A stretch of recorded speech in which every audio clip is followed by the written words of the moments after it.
Here's a full detailed summary of today's major international development. The UK and France agreeing to deploy forces to Ukraine if a peace deal is reached with Russia, based on live reporting and verified news sources. What happened live at the Paris summit. Key announcement. At an international summit in Paris, UK Prime Minister Keir Starmer, French President Emmanuel Macron, and Ukrainian President Volodymyr Zelenskyy signed a declaration of intent, stating that the UK and France would deploy forces to Ukraine if a peace deal ceasefire with Russia is achieved. Name of the initiative. This initiative is being referred to as a Multinational Force for Ukraine, a post-peace reassurance security deployment rather than frontline combat operations. What the commitment means: deploying troops only after a ceasefire peace deal. The agreement does not place UK or French troops into active war zones now. The deployment is conditional on a formal peace agreement or ceasefire being reached between Ukraine and Russia. Purpose of the forces. These forces will act as a reassurance and security guarantee, support rebuilding the Ukrainian armed forces, and stabilize post-peace conditions, potentially secure skies, seas, key infrastructure, and military hubs, but not engage in combat with Russian forces. Not a frontline combat role.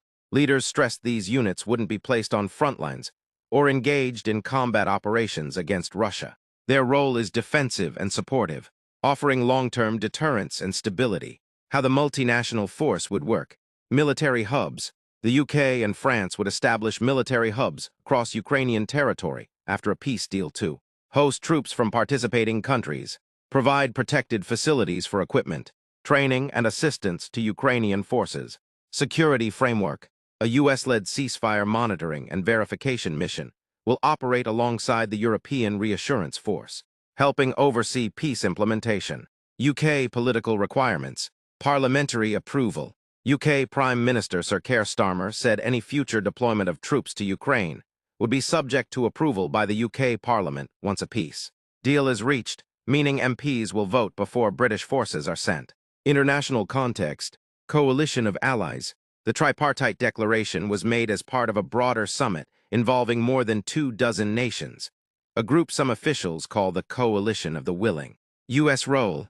The United States backed security guarantees, offering to lead a ceasefire monitoring mission and provide intelligence and logistical support to the multinational effort. Other states' positions. Several allied countries participated in discussions and expressed support, but far fewer have publicly committed to deploying ground troops at this stage. Current limitations and challenges. No peace deal yet. These commitments are conditional and preparatory. There is no existing peace treaty or formal ceasefire.